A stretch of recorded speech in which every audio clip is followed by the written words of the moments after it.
Uh, Good evening and welcome. I'm not altogether sure if everyone can hear me. I do hope so. And thank you so much for joining us this evening for the next in our series of kidney patient conferences for kidney patients across Wales. So my name is Susan Spence. I'm the network manager for the Welsh Renal Clinical Network, and I'll be hosting today's webinar. With me, I have Lee White, who's a renal pharmacist at Swansea Bay, and he'll be giving a presentation in regards to COVID-19 treatment options for people with kidney disease. We'll then follow that presentation with a range of questions that have been posed prior to the conference being started. And those questions will be answered by Lee, but also by Mike Stevens, consultant transplant surgeon at University Hospital of Wales, and Chris Brown, who's a consultant renal pharmacist in Swansea Bay. Now, both Mike and Chris are board members and clinical leads of the Welsh Renal Clinical Network. So I'm really happy that and proud that they've been able to join us and to continue with our really effective collaboration with our charity partners to make sure we're getting the right messaging and information across to our patients in the best way possible. So if I could ask anyone who has a question whilst they're listening to the presentation to use the Q&A option to submit your questions, and we'll try and gather up as many of those questions as possible so we can add them to the questions already submitted. And please be assured, if any of your questions are not answered because we've run out of time, we will be collating all of those questions, making sure the answers are provided, and they'll be posted on the social media outlets that you're also familiar with. So without further ado, if I could ask Lee to start the presentation, and thank you very much. Well, good evening, everyone, and thank you, Susan, for the kind introduction. So my name's Lee. I'm one of the pharmacists working in Swansea, and thank you to my fellow panelist members, Mike and Chris, for being here as well. So it's really important that we keep getting the message out there about these new treatments for COVID, and specifically these are for people that are not in hospital with COVID, but at the highest risk of becoming severely unwell from COVID. Next slide, please. So even within the last 24 hours, there's been a few news articles published on BBC, and things are changing very rapidly. So again, it's really important that we get a nice, clear message out there to our people with kidney disease in Wales about the changes in the legislation, changes to vaccination, and also the new treatments that are available. Next slide, please. By now, you should have received a letter from the Welsh Government from the Chief Medical Officer, Sir Frank Atherton, outlining some of the things that will be in the presentation tonight. Certainly, if it's not with you already, it will be coming very shortly. Next slide, please. So tonight we're hoping to go through what the treatments are, what the various treatment options are, and which one's best for depending on your kidney condition. We're going to talk through who may be eligible for these treatments, and then finally how you can access these treatments. But before we do all of that, we've created a video or an animation that we think explains this quite well. So we'd like to show you that now, and it takes a few minutes. So next slide, please.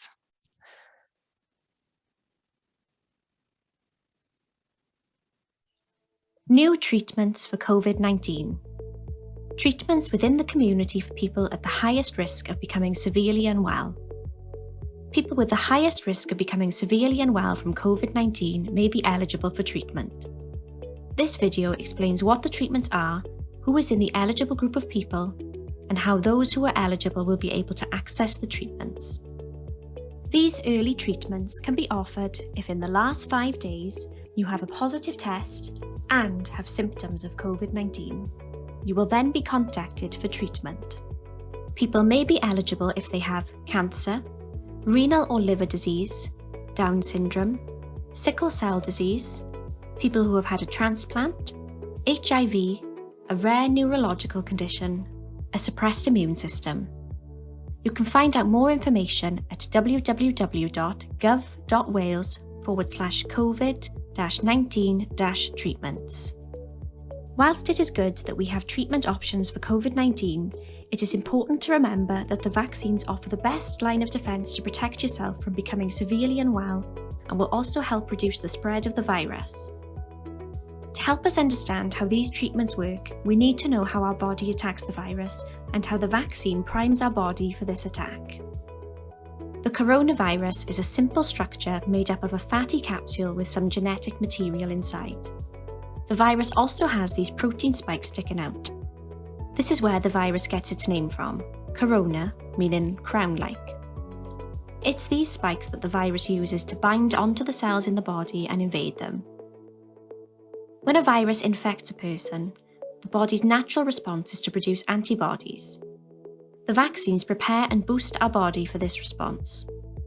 These antibodies bind onto the spikes of the virus, stop the virus in its tracks, and prevent it from reproducing.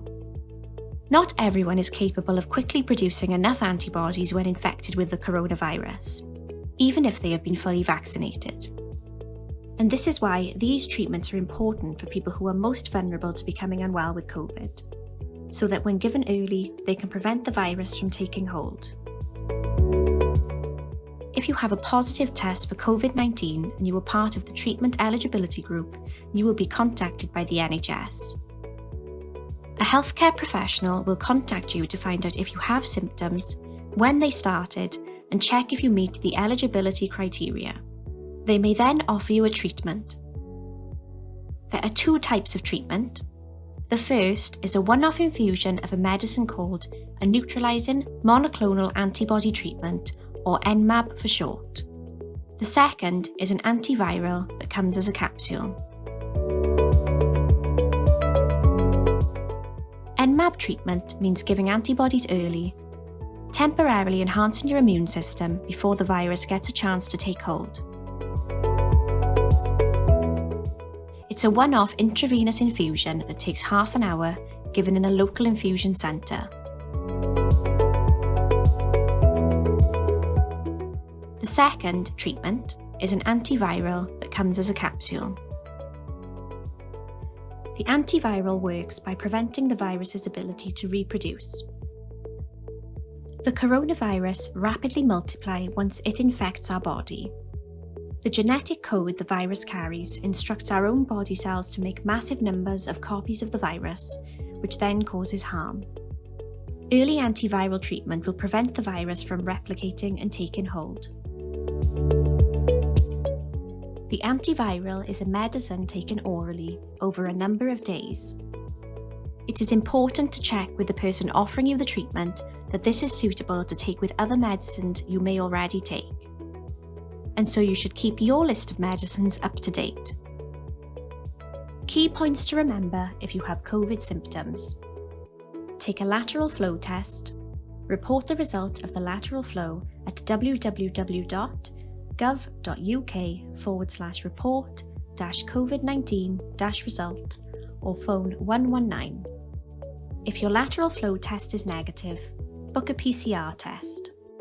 PCR tests are more sensitive and will help to confirm whether or not you have COVID-19 and need treatment. If either your reported lateral flow test is positive or PCR test is positive, you should be contacted for treatment by the NHS. If you are not contacted and you think you are eligible, speak to your local treatment centre or local specialist team looking after your condition. If you have any questions, please contact the specialist team looking after your condition.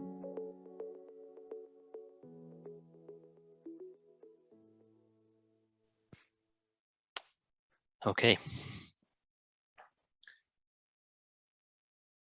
just back to the presentation. Brilliant. Next slide, please. So I hope that gave you a really good overview, but I appreciate it's a lot of information in a short amount of time. So I'd like to go through it slightly more slowly. So vaccines still are the best form of defense against the coronavirus, and there are differing information for the general population as opposed to kidney patients. So primary vaccination for people at the highest risk of COVID-19, so those on hemodialysis and those who are on immunosuppression with solid organ transplants, should have 3 doses for their primary vaccination, followed by a 4th booster, which is really, really important because we know that those types of patients don't fully respond to the primary vaccination. And it's really important as well with the booster dose that there's a differing dose for particularly the Moderna vaccine as opposed to the Pfizer vaccine. So for the first 3 doses, they're full, and then the booster dose, if you're having Moderna, it's a half dose. Next slide, please. So eligibility depends on a few factors. So firstly, you have to have a positive test. Now, the rules on this have changed relatively recently. So previously, it had to be confirmed by a PCR test, but this can now be done just by lateral flow. But the lateral flow test, because it's taken at home, has to be reported, so we pick up that you're COVID positive. And then you've also got to have had symptoms of COVID-19. And across the bottom there are some of the most common, but that's not an exhaustive list. So there's many more symptoms of COVID-19 that make you eligible. And the NHS healthcare professional that will contact you will go through those symptoms to check whether you've got any or not.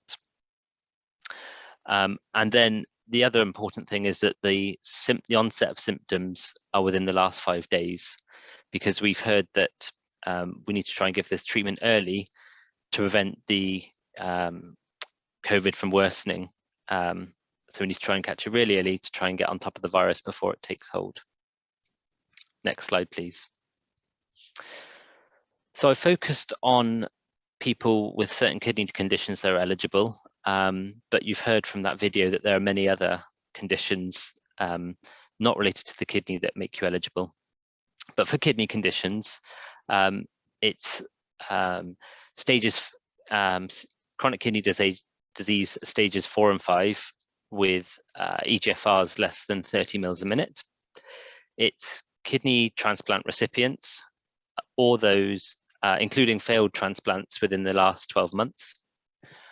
It's patients that are on immunosuppression for non-transplant conditions, and also those on renal replacement therapies such as hemodialysis or peritoneal dialysis. Next slide, please. So how do they work?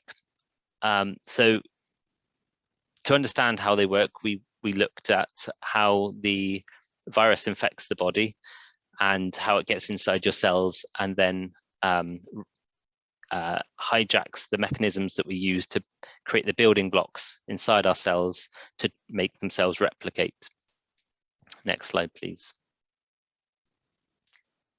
And again.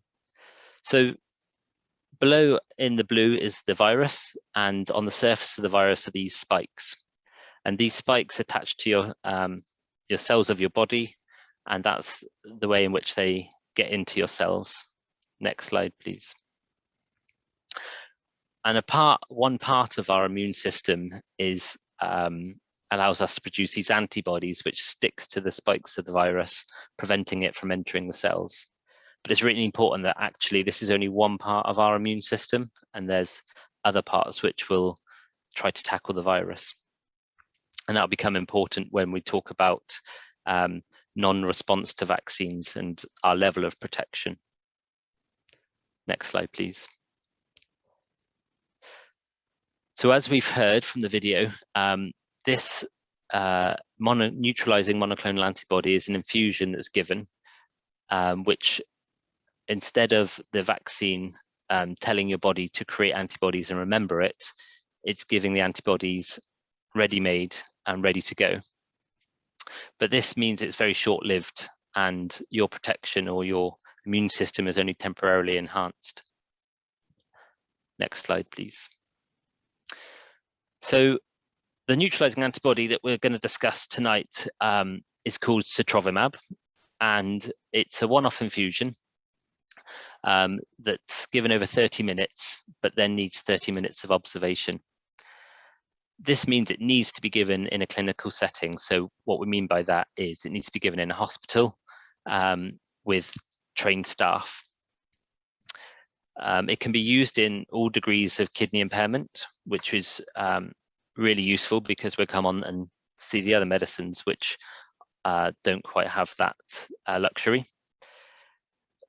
In terms of patients that have unit hemodialysis, so coming into hospital for hemodialysis, we're able to give this medicine on routine dialysis sessions. And again, this is really, really important because some of the challenges of hemodialysis means that certain other settings aren't quite familiar with our dialysis access, which we may need to be able to give this medicine.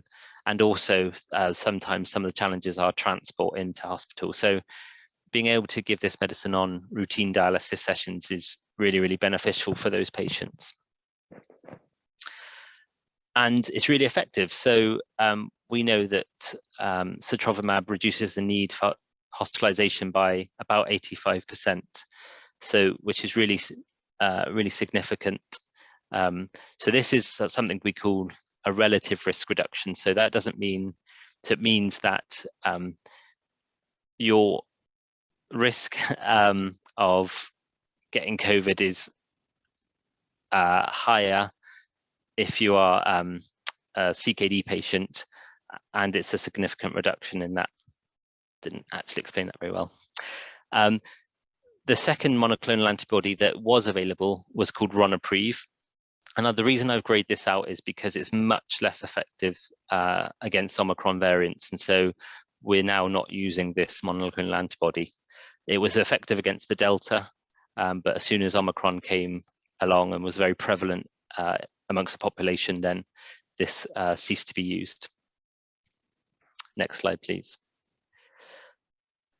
And so the second lots of treatment are the antivirals. And as we've discussed, what these antivirals do is they attach to the genetic signal that the virus releases and stops the virus being able to replicate itself inside our cells.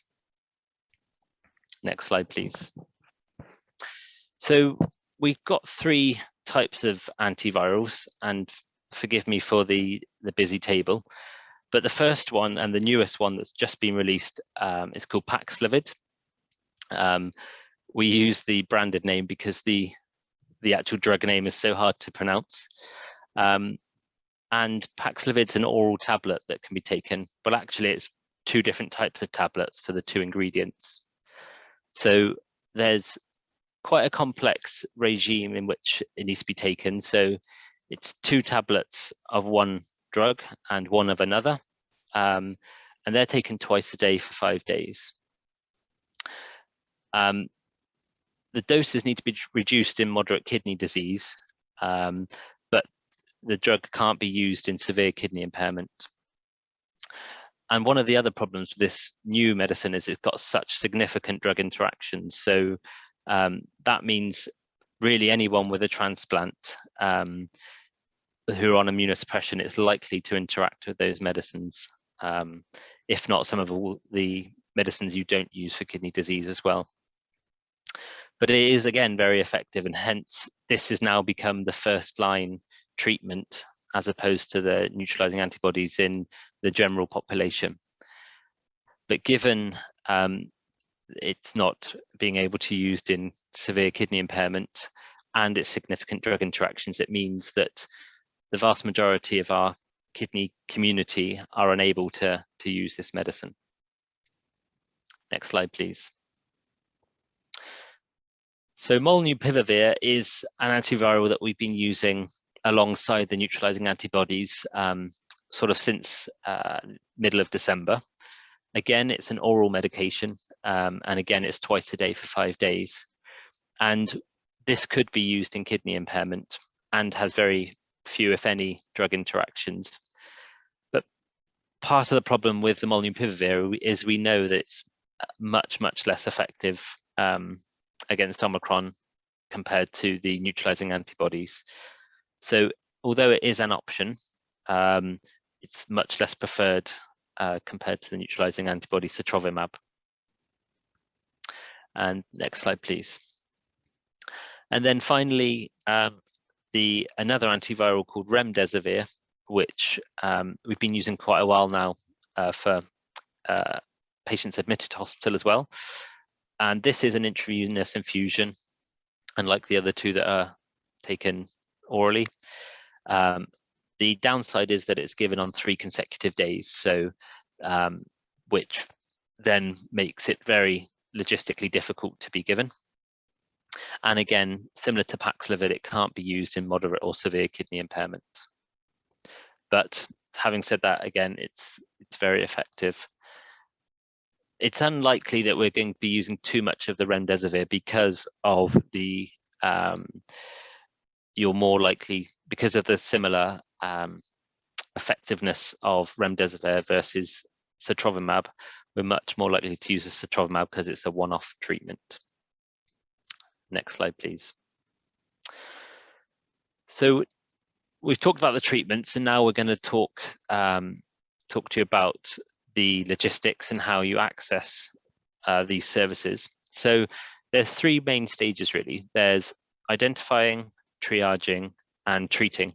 So the first stage is identification. So there's been a service set up called the National Antiviral Service, NAVS, and this is based in Cardiff, and it's run by the Welsh Medicines Advice Service. So this is within the pharmacy department within University Hospital Wales in Cardiff.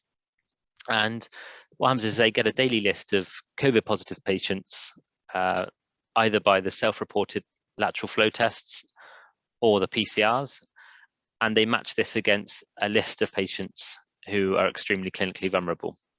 And this is really mirrors the shielding list. So and also mirrors the eligibility criteria that I talked about earlier.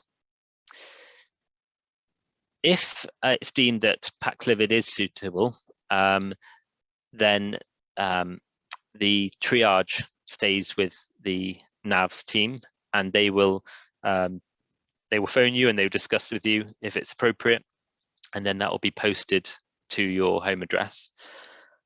If not, then there's a referral for the triage. So if you're not suitable for Paxlovid, which is going to be a vast majority of cases, then they will refer to a local infusion centre, which is located in each of the health boards. So Hywel, Betsy Cadwallader, Cwmtaf, Swansea Bay, Cardiff and Vale. And then someone locally there will phone you. And this may be a nurse, it may be a doctor, it may be a pharmacist. At that stage, at the triage stage, they will discuss with you when your symptoms started.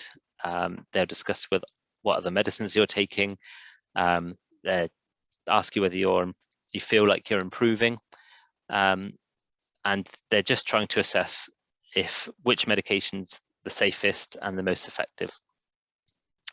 And then finally, there's the treatment stage. So depending on which treatment you're offered, if it's an oral treatment, such as the molnupiravir or the Paxlovid, that will be posted to you to your home address.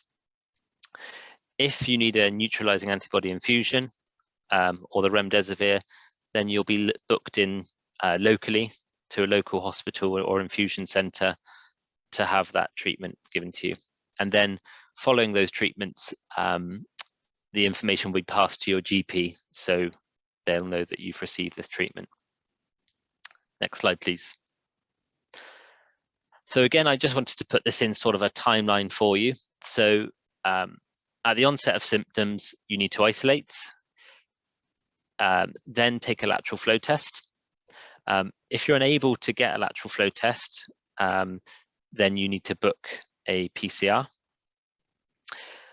If your lateral flow test is positive, then you need to report that on the website that I'll show you presently. If your lateral flow test is negative and you're still symptomatic, then you need to book a PCR because we know they're more sensitive and it's more likely to pick it up. Following that, you'll then be contacted by the NHS, so the NAVS team, and then you'll automatically be, if you're not eligible for the Paxlovid, then you'll automatically be contacted by local health board to check your eligibility. And then you're to receive treatment. Next slide, please. So 2 websites I just want to point out to you. The first one is the Wales government website on the COVID-19 treatments that you can see on the bottom left. And on there, there's also a link to the second website, which is reporting your lateral flow test. I think the first time you do it, you do need to set up an account, but then it's really quite easy just to put in your lateral flow test then. If you don't have access to the internet, then the telephone number to ring is 119. Next slide, please. I just wanted to come on to 2 studies that you may have read about across some of the kidney charity websites or on BBC News. So the first one that's relevant is something called Panoramic, and this has got about 9,000 participants across the UK in roughly 50 sites and is run by the University of Oxford. It's for patients that are 50 years, age 50 and older, with pre-existing medical conditions that fit into the eligibility criteria and that are COVID positive. And it's looking at the effectiveness of the molnupiravir that we've discussed, the antiviral, versus standard care. And this consists of questionnaires and diaries of symptoms for those patients that are not in hospital. So when you do get contacted by the NHS, they might ask you about the Panoramic study, but at that point they should give you more information if they deem you eligible to enter it. The second study is called Protect V, and this is important because it's coming on to some of the questions that have been posed to us. So Protect V, again, is signed up just over 700 patients across the UK and is run by the University of Cambridge and Cambridge NHS Trust. And it's looking at using a prophylactic medication called niclosamide, which is a nasal spray, as a preventative to getting COVID in the first place. So not a treatment, but a sort of a prophylaxis or a preventative treatment. And so that's in its early stages. So pending the results of that, but again, that might be something you read about. But that's particularly in patients with kidney failure, dialysis, on immunosuppressive medicines. So there we are. Next slide, please. So what should you do? So firstly, we've talked about the importance of completing your full vaccination schedule. So your primary vaccinations and your booster dose. It's really important if you've got symptoms of COVID to take a test and to do that as promptly as possible and isolate at the same time. To report your positive lateral flow test, or if that's negative, to get a PCR. And again, doing that as soon as you can to try and get you as early in the 5-day window as possible. It's really important to have an up-to-date list of your medicines, because that's something you'll be asked at the triage stage to make sure that the medicine is appropriate for you, and to bear in mind that Paxlovid, if offered, you need to go very careful that it doesn't interact with your current medicines. You need to expect a phone call from the NHS, and this sounds silly, but when we ring you from the NHS, it's always from a withheld number. So you may think it's a cold caller, but it might be something that's really important. And then finally, to complete the treatment. So next slide, please. So thank you very much. There's an awful lot of information there. And the information is changing all the time. So again, it's really important that we keep on getting this message out there, and we'd welcome any questions. Thank you so much, Lee, for taking us through that. As you say, it's very complex, a lot of information there, but I think it has answered quite a few of the questions that have been posed. But it's always helpful to go through them again in specific, just to make sure the right information is being shared. So the questions that we've received have sort of fallen into a number of categories. One is around just further information about vaccines, the treatment themselves, access to treatments, and some questions centre around data and how data is used in order to inform how things progress and develop from this point. And I think you touched on some of the research that is part of that data capture. So if I could open it up to Mike and to Chris as well, and start with the questions relating to vaccines. So the first question is, children between 5 and 12 living with an immunocompromised person are now being invited to receive a COVID vaccine. As vaccine children can still contract COVID and pass it on, are there any benefits to vaccination, considering that children themselves have a mild illness and are often asymptomatic? Yeah, I can absolutely start if you like, and Mike and Chris can jump in. So there's some information on something called the Green Guide, which is the sort of oracle for vaccination for all conditions, which says that children aged 5 to 11 who are contact immunosuppressed individuals, who are expected to share living accommodation on most days, and therefore whose close contact is unavoidable, should be offered 2 doses of the vaccine. And that vaccine is the Pfizer vaccine, but it's now been approved in 5 to 11-year-olds at a pediatric dose. So this is a third of the dose of the adult dose. And again, the interval similar. The interval between those 2 doses is 8 weeks. On the point that children are can pass it on, but unlikely to become severely ill themselves, is absolutely right. So children often are asymptomatic or get a very, very mild disease. So that is something that's been sort of carefully thought through by the JCVI. And you may have read in the news today that even in individuals, or pediatric individuals that aren't contact immunosuppressed patients, they're also going to be offered the pediatric vaccine. And just a follow-on question to that, in regard to vaccines for children who are immunosuppressed themselves, has there been any additional advice being provided in regards to that particular scenario?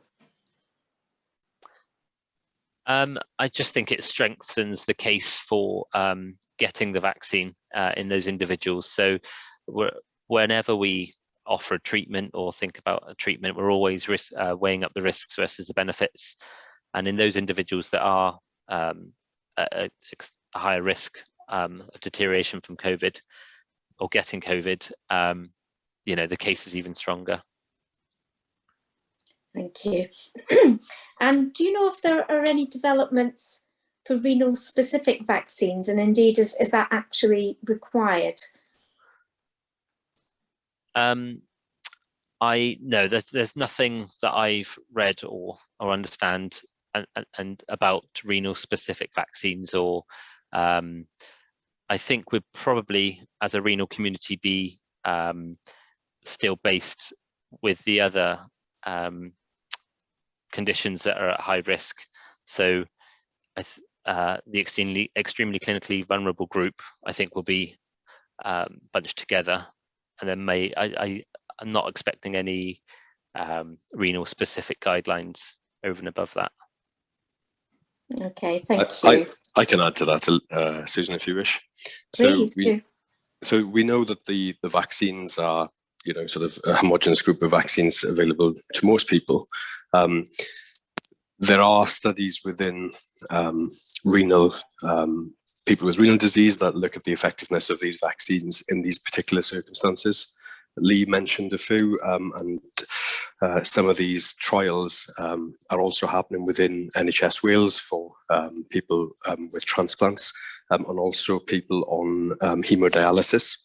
So we are looking at our own population's response to the vaccine schedule, and this will inform how we go along with vaccines in the future. So while there's not a specific vaccine for renal patients, there's plenty of information being gathered in the population that informs our thinking within the kidney community.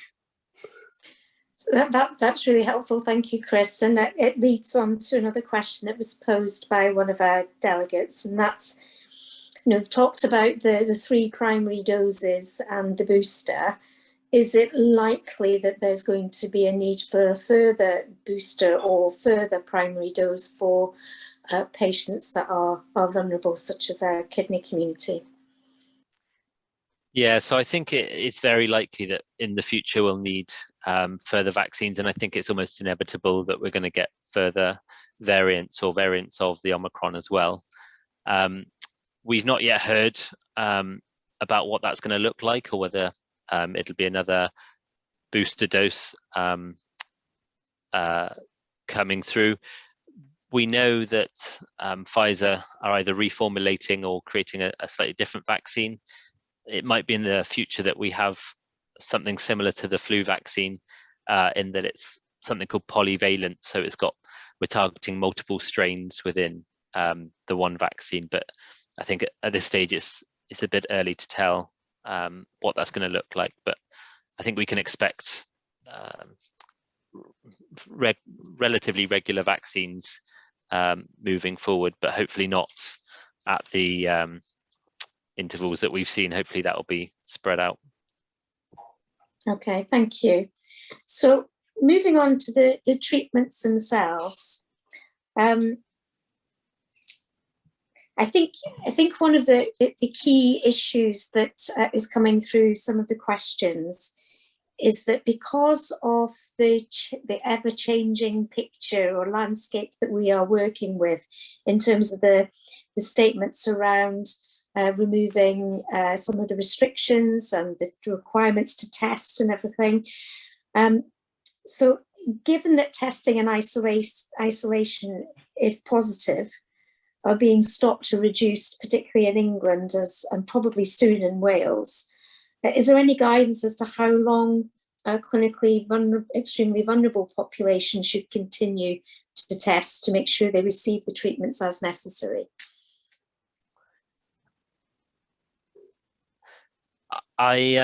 Yeah, so absolutely. The restrictions are easing. They're easing on the 18th and then again on the 28th within Wales. So we can fully appreciate the anxieties that's caused members in our kidney community.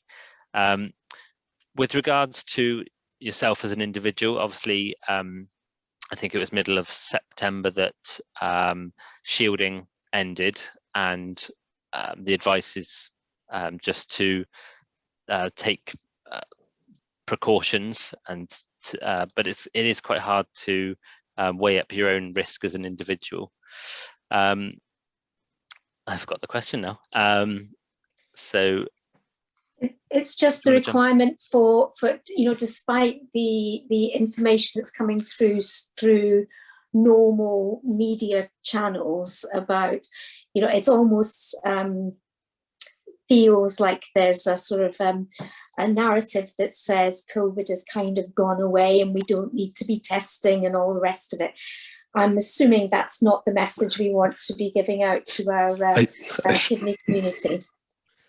And I think that's the purpose of an event like today, Susan, is that, you know, the messaging is very general in the general media, isn't it? And of course, you need to test yourself to know if you've got COVID before you can access treatment. So I think the message that we're trying to get across tonight is that we've moved from PCR testing as a criteria to access treatment to lateral flow testing with symptoms, which again, you know, the previous message before that was don't do a lateral flow if you have symptoms. So it's an ever-changing dialogue, isn't it? Which is why we've created this animation, and we'll make it available through the website, and we'll keep updating that. But the bottom line message as we currently stand is that if you are in eligibility criteria and kidney disease CKD stage 4-5, renal replacement therapy in the form of dialysis and a transplant, then you are eligible for a treatment if you're symptomatic and you're positive. And the only way you know if you're positive is to continue to do the tests. And that does involve first-line lateral flow. But remember, the lateral flow is not as specific as the PCR. So if you're symptomatic and your lateral flow is negative, then arrange a PCR. And that will allow us to guide whether you need treatment, but also make sure that the treatment centres know that you're positive so that they can contact you. And I think the other message is that if you're not contacted, there are mechanisms locally for you to self-refer. And if you're finding that difficult, then obviously contact your renal centres who can help you with that referral for treatment if you feel that you're getting close to the 5 days and the central service has not picked you up. Thank you, Chris. That's very clear and very reassuring. Susan, could I just add as well at that point? I think this is a key concern of lots of people, and the difficulty we've got with this is that this isn't solely within the control of you as patients or us as healthcare professionals working in renal. A lot of these decisions and plans that are made at a population level, and we won't necessarily agree with the approach that's been taken. For example, that if the decision is indeed made to stop isolation in England as soon as the end of this month or next month, certainly I wouldn't agree with that from a clinical point of view, not just for kidney patients, for anyone. But obviously these are decisions that are out of our hands. What we're going to have to do is see how things progress over the next month or two and keep updating people accordingly. So I suspect we're going to need more of these updates as we go forward. There's no doubt that the situation is much more stable now than it's been at any point since the start of this pandemic. It's much better controlled than we've had before. The risk, if both of people, well, the risk of the general population getting unwell, but also of our kidney patients getting unwell if they do contract COVID, is much reduced. So the situation is better, but it hasn't gone away. And it's too early at the moment for us to say that it's safe to stop doing everything that we've been doing. That might be the case, and we'll have more information on that as the year goes by, but we're jumping several steps in one to sort of say stop isolation, because if it's stop isolation, it will be stop testing. That's what will come, because what's the point in testing if you don't isolate? So it won't, we can see already what's happening, and we may need to have different strategies for our kidney patients than the rest of the population is having. So I think the answer is watch this space. Okay, thank you. Thank you for adding that extra bit of clarity, Mike. So just thinking about the treatments and access to those treatments, somebody has asked the question that given that timing is key, that it has to be within that short window, are there any plans that the drugs, the antivirals, etc., could be routinely available for patients at home should the need arise? So have a sort of just in case pack of medications. Yeah, no, that's a really good point. So some of the antivirals and the Sutravimab, the neutralizing antibody, has to be given in a clinical setting, unfortunately. And the reason, because The reason for that is that there are some rare but serious side effects that you may get in terms of infusion reactions. So these are a type of sort of allergic reaction that you can get, and so for belts and braces, these need to be given by trained staff in the hospital. The oral antivirals can be given at home or can be taken at home, and they're supplied directly to you. At the moment, there hasn't been the guidance that this should be given as a sort of just in case medicine or a delayed prescription. So at the moment, you're only eligible to receive it if you have COVID and have symptoms. And I'm not sure at this stage I've read anything that there's in the pipeline to have it as a sort of just in case. Yeah. Okay, thank you. I can add a little to that, Susan, if you wish. Please do. So the central service was set up in December last year. And we've already seen that the treatments have moved on quite significantly. What was first line then is no longer first line now. And like Lee said, some of the monoclonal antibody infusions are no longer used because an emergent variant means it's no longer effective.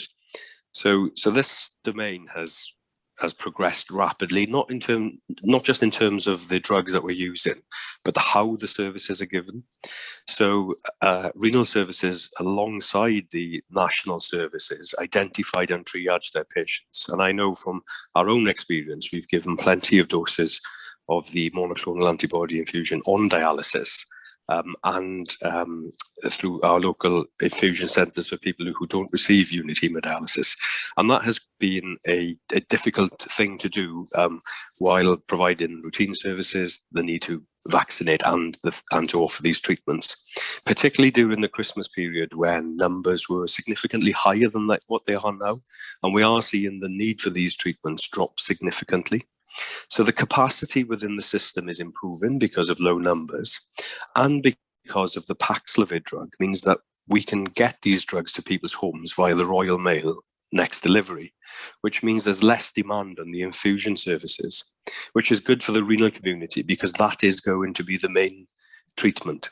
So I think access to treatments is going to be readily available. Obviously, there's this 5-day treatment window from the onset of symptom or the test. And so I think this is the purpose of, again, tonight's meeting, is to raise awareness of this. If you do feel you have symptoms, get that test as early as you can, get it reported as early as you can. And remember, you can contact the NHS either locally to access their service, if that contact isn't forthcoming. So I think this is giving people the information they need to make sure that they're part of that timely access to the correct treatment. And remember, a clinician is usually involved in making this decision about what's right for you. So, having a sort of licorice, all sorts of tablets in the home may not be the best approach. And remember that some of these treatments, are only just available, and so the supply of them needs to be given for those who actually have COVID rather than may develop it, so that those in the greatest need, get access to the treatment as soon as possible. Yeah, that's very helpful background information. Thank you, Chris. So Lee took us through the process of gaining access to these treatments, and one delegate has observed that it seems to be very focused on the use of the telephone as a method of contact for patients. Is there any provision for patients who may be hard of hearing, or what would be the advice to patients who know that telephone isn't the best way for them to be able to communicate? Absolutely, yeah, it's a really, really good question, because the telephone consultation is the primary way in which they triage you as a patient. I was just trying to find it actually, because I did read earlier some of the sort of backup for that. So I think I'll have to supply that offline if that's okay, and we can feed that back to the delegate. Well, thank you very much for asking that question, but we can feed that back. But there definitely is a backup solution for that. nationally. Excellent. So we'll make sure that information is provided as part of our communication out after this webinar. Thank you for that. Thank you. Okay. A number of people have asked about the situation where, knowing that you're immunosuppressed, you've had the vaccinations, the antibody levels haven't demonstrated an effective response. Is there a next step for those patients? And does the treatments that are available, are they part of that kind of basket of options for vulnerable patients? Yes, I think Mike, in his question and answer session the other day, came with some really good points. So I don't know, Mike, if you want to take this over, or I can go along the lines of, even if you've got low antibody levels, it doesn't mean you have no protection. Do you want to? Yeah. I mean, there's lots of uncertainty about this, and we would certainly prefer to see some antibodies in the blood of patients who've been vaccinated or have had COVID already, because that's likely to mean, well, it does mean that you are more protected against having severe COVID in the future. But there are other parts of the immune system as well. It's not just, we don't just rely on antibodies. And it may well still be the case that although your blood test isn't showing any sign of antibodies, you may still have some protection in your blood against COVID. So it's not a lost cause, and it's not horrendous and the end of the world if you haven't got any antibodies. But it probably is correct that you are more vulnerable than someone who does have antibodies. So, it probably is appropriate that in that setting you are taking more care perhaps than everybody else is in that setting. I think the key question is what do we do next? And we don't know the answer to that at the moment. It seems to be the case that the more vaccines you get, a small number of people are responding each time they get another vaccine. So whether or not we will see further jabs for people who haven't developed any antibodies so far, that's possible.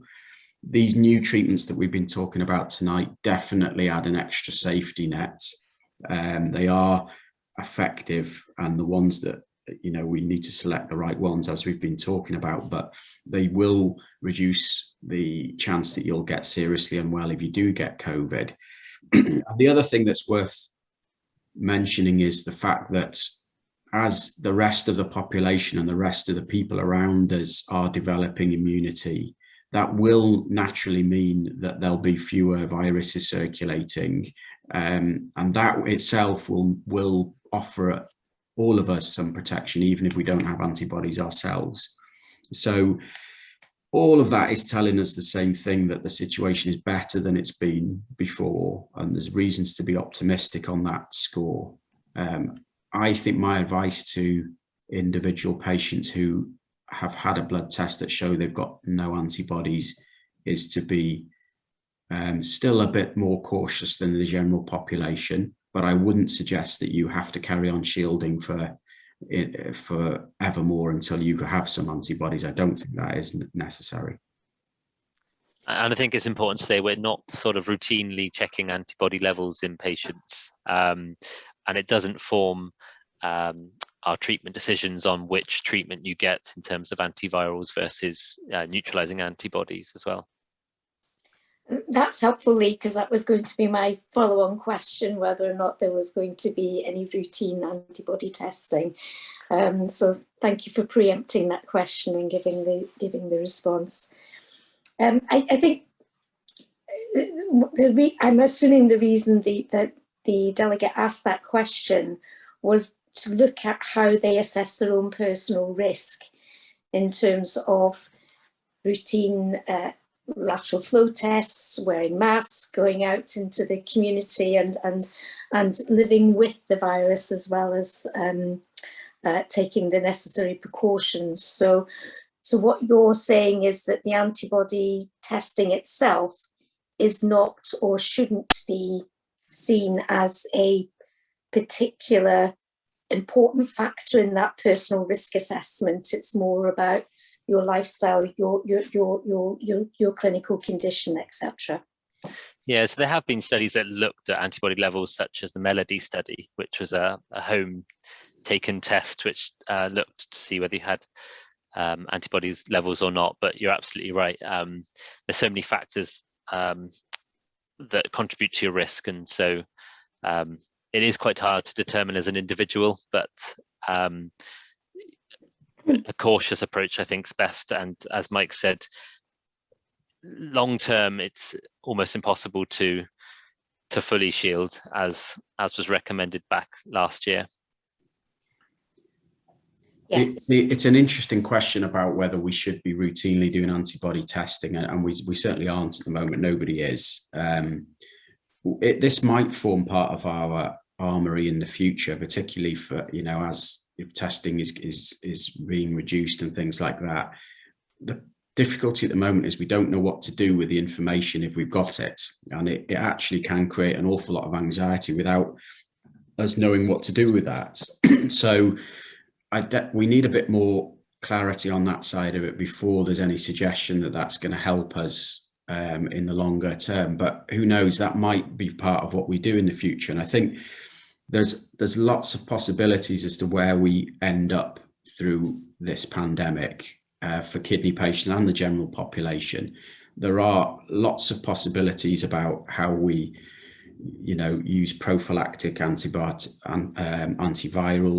whether some of these newer treatments that are being trialed at the moment will be effective, whether or not we do routine antibody testing, or whether none of those things will be relevant because the virus becomes more and more indolent. So in other words, less aggressive and less harmful as time goes by, which that will happen.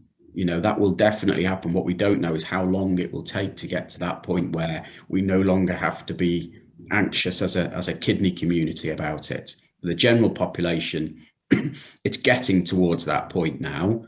I don't think it's quite there, but it's getting there. For us in our kidney community, we're not quite there yet. Okay, thank you. Can I add a little to that as well, Susan? So at the moment, measuring antibodies is something which is done to assess perhaps how an individual has responded, but it's also the work that's undergoing. I mentioned the trials that are being undertaken to understand what these levels means and what these levels means in terms of outcomes for patients, so that we do have an understanding in the future if they are meaningful or not. We've talked about, you know, is there a magic number for the level of antibody which would be the ideal situation, or is it that, you know, there's other parts of the immune systems which respond to the armory that we have when faced with that virus. So I think as time goes on, we'll learn more about what these antibody levels mean. But I think there's no doubt at the moment that a full primary course of vaccine, whether that's 2 doses or 3 doses, depending on your own situation, followed by a timely booster, does provide you with significant level of protection. And we see that, you know, we've seen that at ground level.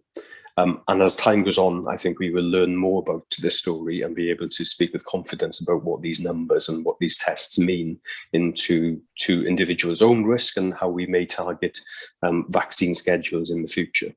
But for now, you know, the vaccine schedules are what they are. We know that primary and booster dose is needed, and that's the important thing to do now.